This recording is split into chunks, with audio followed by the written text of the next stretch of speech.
5:42 on Check's Daily Time for your Business 911. Sandra Dueck is here. She's the policy analyst for the Peterborough Chamber of Commerce. There was a rather strongly worded news release coming out with our own Stuart Harrison quoted there. Yes. Some concerns of Chamber of Commerce, and ours is not the only one. No, ours is not the only one. We did, as a chamber network, there were 58 chambers from across Ontario that signed this letter, 92 employers and 17 associations that signed this letter that went to the Premier, and it's talking about the Ontario Retirement Pension Plan, and if they're going to move ahead with it, we're asking that they broaden the definition of what a comparable plan is.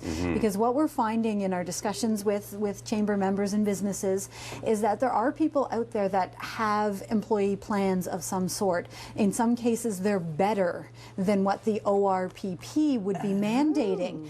So under the current status, they would either have to drop those plans, which can be costly, or they would have to do both.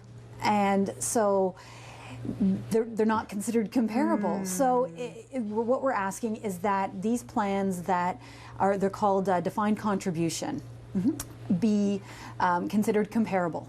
Right. And that way that opens the door to ones that are currently out there to continue to exist, to continue to allow those employees to pay into them. Some of them have employer contributions, and so that can keep going. So that good work that's been happening under the current regime can keep going. And so we're saying if you don't do that, you're risking costing businesses that extra and then moving to something that's less from what they have. Right.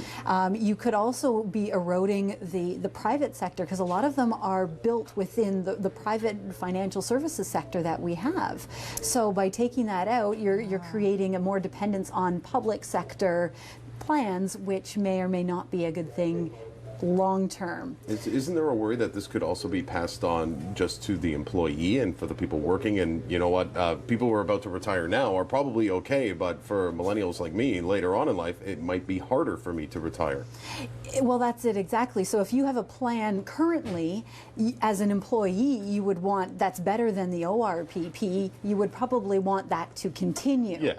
So then, you know, and that's where we're getting everybody saying, wait a second, we really need to talk about this, because there's also a difference between what a defined, right now what's allowed is a defined benefit plan versus a defined contribution plan. And defined benefits means you get X number of benefits no matter what. Defined contribution means the contribution no matter what. So it's a slight difference on where things happen, is my understanding in general terms of how it works.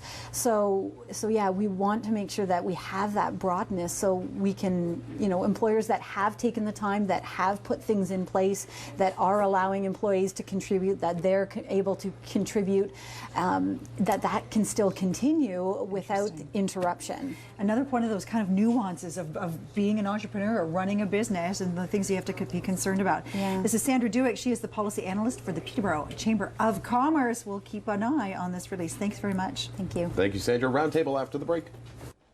Business 911 is brought to you by Nexacom Unlimited Internet. We have what it takes.